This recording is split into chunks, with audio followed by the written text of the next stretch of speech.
Muy buenos días en esta mañana de maratones. Sí. Y aquí estamos. Pues también el maratón histórico, la empresa en la historia. Así es. Fíjate que, bueno, Sonora ha tenido múltiples intentos de tratar de hacer crecer su población, pero con ello también de promover su desarrollo y su modernización y el progreso económico. Al menos es la tradición del siglo XIX.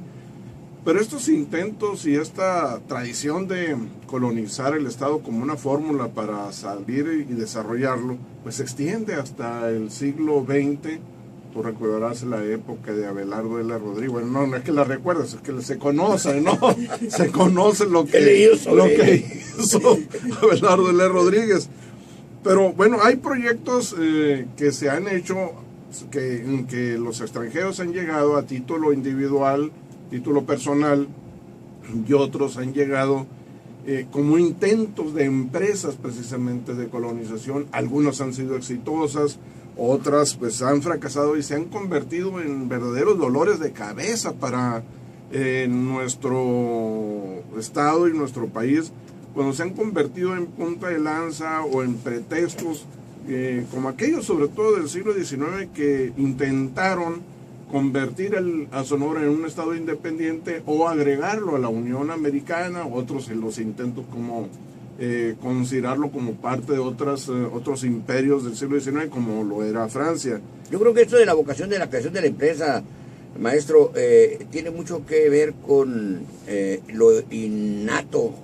Traíamos en las venas los seres humanos la vocación por ir a crear una empresa. Hoy en día se lo meten por el tuétano al estudiante desde secundaria, preparatoria, comienza ya a los emprendedores a difundir la luz sobre este particular. El Tecnológico Monterrey me parece fue la primera institución educativa que estableció que todos sus egresados pues salieran a crear empresas, porque ya se había agotado la fortaleza para sostener a tanta familia, las incipientes que había aquí, y hoy en día ya vemos con mucha fortaleza el que exista más la vocación a la creación de las empresas. Sí, bueno, es que la década de los 30, en el caso de Nuevo León, donde da inicio precisamente el Instituto Tecnológico de Monterrey, con el propósito precisamente de formar cuadros empresariales. Ese era el objetivo.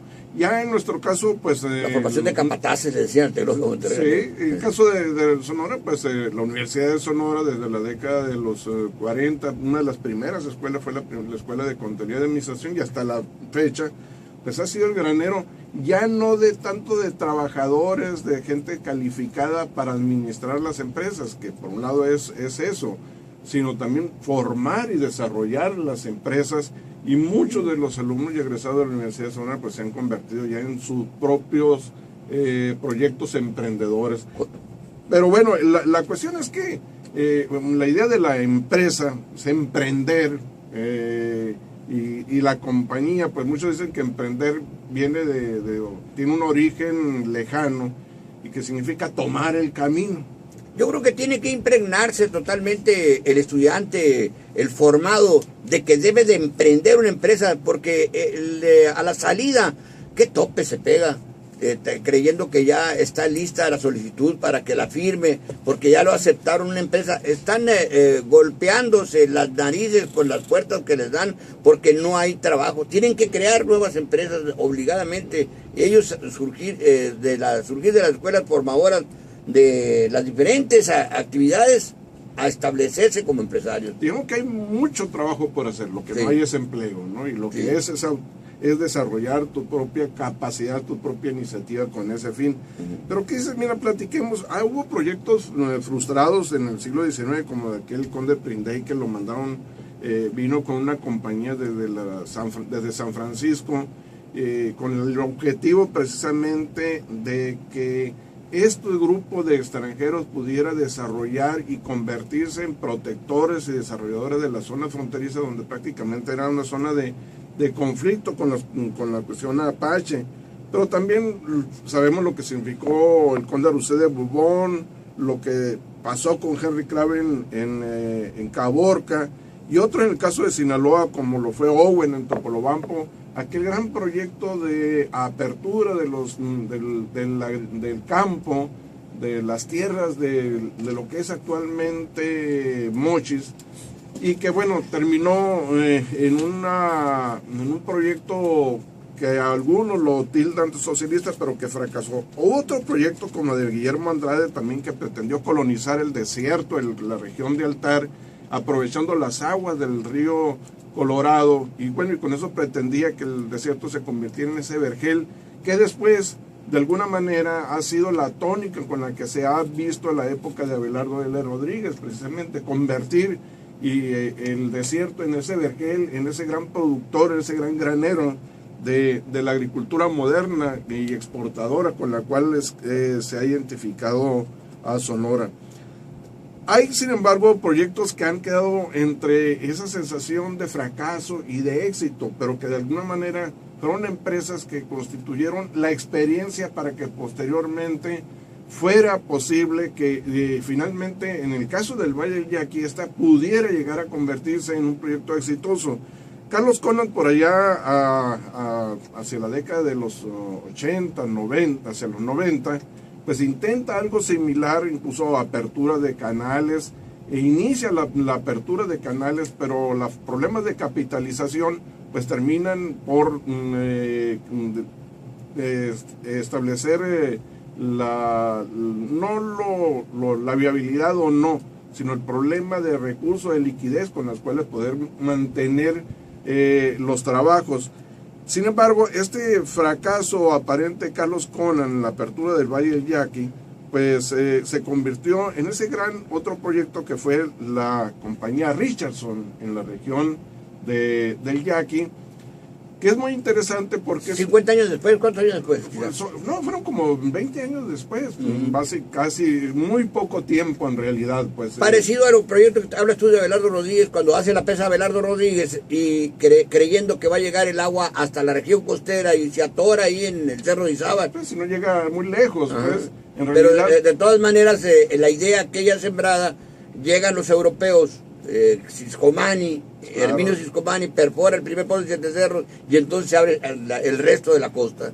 Sí, a lo que voy es que detrás de esos proyectos de colonización no es que llegaron ellos y prácticamente empezaron de cero, sino que había experiencias previas que pudieron ser aprovechadas, que les dejó algo con el cual reiniciar lo que en algún momento dado quedó detenido, quedó atorado como proyecto.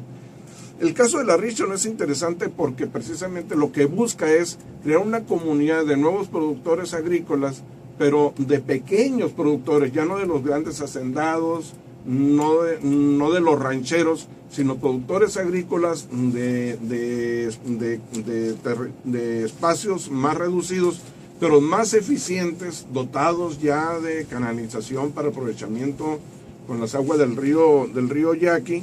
Y bueno, que tuvo, a final de cuentas, gente que vino y aprovechó estos bloques que se le llaman, en el caso del río Yaqui, del Valle del Yaqui.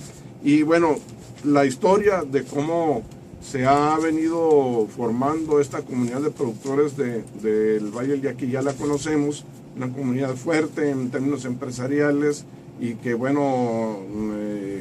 fuerte en lo económico, fuerte también en lo político, ¿verdad? Sí, fíjate que cuando hablas de los desarrollos agrícolas me entusiasma mucho porque hoy en día, cuando se está hablando de condiciones económicas tan severas como los movimientos del peso frente al dólar, las declaraciones de Trump, la renuncia del director del Banco de México y cualquier mal respiro que tenga alguien, no muevan porque ya el dólar se lastima, pues tienen que sacar a colación las posibilidades que tiene el país y esta venta diaria que hace en Estados Unidos, más de 70 millones de dólares en alimentos, por ejemplo, que el incremento del dólar eleva la exportación y los costos de producción también se elevan, pero son fenómenos económicos que tienen que sortear. Lo importante aquí es que hay una producción muy interesante ya en la cuestión alimentaria, no solamente para abastecer las necesidades del país, sino que nos alcanza para mandarle un que otro pepino, calabaza, tomate y otros productos del campo. Sí, lo que pasa es que en el caso de México tiene distintos climas, entonces por suerte México no es un país monocultivador, monoproductor, sino que tiene la posibilidad de producir múltiples tipos de productos y abastecer y atender también distintas necesidades, ¿no? Y hay ventaja de que se le llene de hielo allá de aquel lado de la frontera, ¿no? Porque no pueden... Tomate, ¿no? Sí, muy ufanos no pueden hablar de que no necesitamos nada de ustedes. Nomás de estar consciente de la pasada guerra mundial, la Segunda Guerra Mundial, en donde se fueron a trabajar todos a la guerra y nos dijeron, hey, acuérdate que comemos, nos mandas el lonche, le decían a los mexicanos. Ese fue el éxito precisamente de Abelardo Rodríguez. Pues sí, producir, sobre todo convertirse en la alacena. Y también mano de obra. Hay que recordar que ellos tuvieron esa gran necesidad de mano de obra cuando sus jóvenes, sus varones, sus hombres, pues tenían que ir al frente de guerra. Pero bueno, mira, lo interesante de esto es que México sí tiene que aprovechar la posibilidad de un mercado tan importante como el norteamericano. Y todos los proyectos han tenido esa intención. Pero también tenemos que pensar que la producción, y en el caso mexicano, generar la posibilidad de la autonomía, de la soberanía alimentaria, para que el país no dependa precisamente tanto de un solo mercado, sino tal vez diversificarse, pero pensar más en el mercado interno. Maestro, ya no como historiador, sino como economista, cuando hay la promoción para que México se aboque a la producción que pueda dejarnos más dinero, como es la exportación de la hortaliza, ahora que ya están cambiando la variable en el Valle del Yaqui, de que no quieren que sean trigueros solamente, sino productor de nuez y otras variedades de la producción agrícola que le dé mayor rendimiento a la poca agua que existe en esta entidad desértica, como tú partías en tu comentario. Pero el asunto aquel de que el trigo que producían o que producen ahí en la región del Yaqui, pesos más, pesos menos, 1.500 por la tonelada, por decir un número. Y le llegan el barco, lo ponen en los silos de Guaymas y cuesta 700, 800 por la tonelada. La diferencia es mucha, porque lo traen de países donde el grano se da solito por naturaleza, con deshielos y no con trabajo de agua tan caro como es el nuestro. Y entonces se le ve ventaja. Yo creo que tiene que necesariamente existir pues el vínculo de relación, no el divorcio que plantea Trump, para que ellos produzcan el trigo, nosotros lo consumamos y ellos consuman lo que nosotros producimos, etcétera, etcétera, y no todo a un buen precio. No es la primera ocasión, créeme, en que han intentado que, sobre todo bajo la tónica de que México debe ser equitativo en los intercambios comerciales, hacer o pretender que México se convierte en un consumidor preferente de los bienes norteamericanos. No es la primera vez, y el trigo es un ejemplo. Hay áreas en el mundo, regiones en el mundo, grandes productores de trigo, como es la región, como es Rusia, como es la India, como es obviamente Estados Unidos, el gran productor de trigo en el mundo. Pero pues igual las necesidades son de tal manera que los trigos, hay que entenderlos, ya no son de un solo tipo, sino que también ya son diversificados, depende en qué se utilice. La galletita de la pasta. Exactamente. Pero mira, a lo que venía después de todo este asunto, es que quería yo comentarles cómo la creación y la llegada de lo extraño, de los extraños, de los extranjeros, de estas compañías que pretendían la colonización, no siempre, pues ya vemos que unas son exitosas, no todas, y cada una de ellas recoge experiencias, pero también genera muchos conflictos, genera situaciones difíciles de tensiones sociales, de tensiones incluso con otros empresarios. Y sabemos lo que fue la guerra del Yaqui por este proceso de colonización en las regiones del Yaqui y el Mayo, y cómo, bueno, fue un conflicto y una guerra que dejó muy marcada en la memoria del sonorense y en la memoria de la comunidad yaqui, que no olvida eso, y eso hay que entenderlo, que muchos dicen, ¿de qué sirvió la guerra en el caso del Valle del Yaqui? Pues sirvió para que ellos sigan existiendo y que se convierten dentro de su discurso y la forma en que ellos sostienen la necesidad de vivir y seguir siendo esa comunidad autóctona, pues muy vivo está en ellos lo que fue la guerra del Yaqui. Pero hay otras que fueron más conflictos, que fueron de tipo individual, a veces coyunturales, algunas incluso de tipo personal, y que refleja cómo una comunidad sigue viviendo con desconfianza con respecto al extranjero y en particular al norteamericano. Las compañías deslindadoras en la década de 1880-89 pues vivió situaciones de ese tipo. Por ahí dice, y quisiera leerte una nota periodística de la Constitución de 1889, que te lo voy a señalar. Dice: hacia el 23 de mayo de 1889, el periódico oficial La Constitución publicó el veredicto sobre una causa criminal contra Romualdo Díaz, y originario de Culiacán, y que laboraba en los trabajos de deslinde en el distrito de Moctezuma por el asesinato de otro Díaz, Emilio Díaz. La cuestión fue que Emilio Díaz fue enviado a la cabecera del lugar a buscar medicamentos. Cuando regresa donde está sentada la comunidad donde están los trabajadores de la compañía deslindadora, llega ebrio y llega diciendo que los terrenos que andaban midiendo se pondrían bonitos cuando vinieran a poblarlos los americanos. Lo que, oído por el procesado, comenzó a contestarle hasta que Díaz tomó su cabina y la preparó con el objeto de dispararla sobre Cárdenas.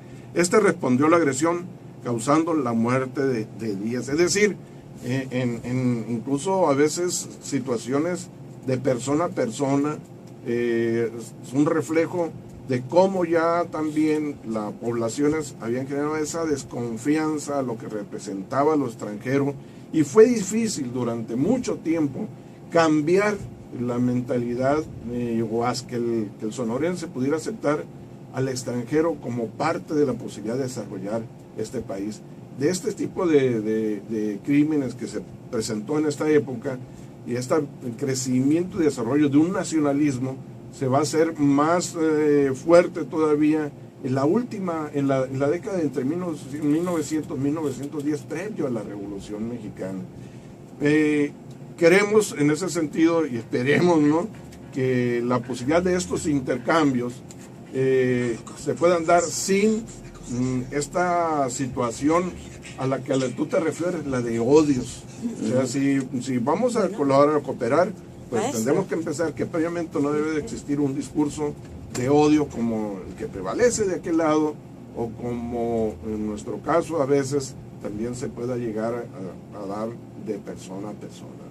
Y en la historia, ¿estamos hablando de qué año ahí? 1889. La incursión de los capitales extranjeros, pues, acá en la región del Yaqui, los alemanes. Claro. Aquí en la región agrícola de la costa, los italianos, yugoslavos.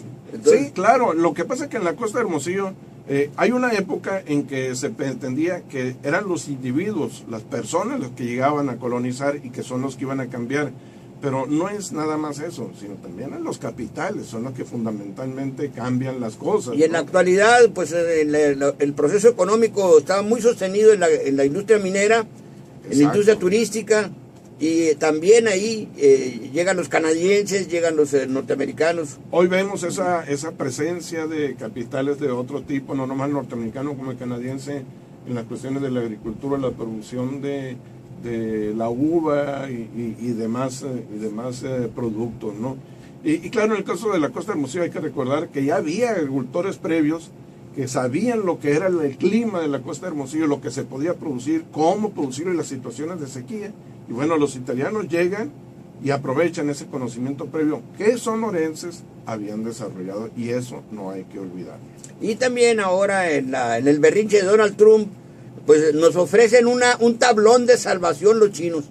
O sea, hablando de si no son los norteamericanos, en un momento dado China pudiera llegar a venir a... Y así va a ser. Ajá. Así va a ser. En México tiene una gran oportunidad, que es comerciar con esa gran nueva potencia económica que es China, pero es la misma situación.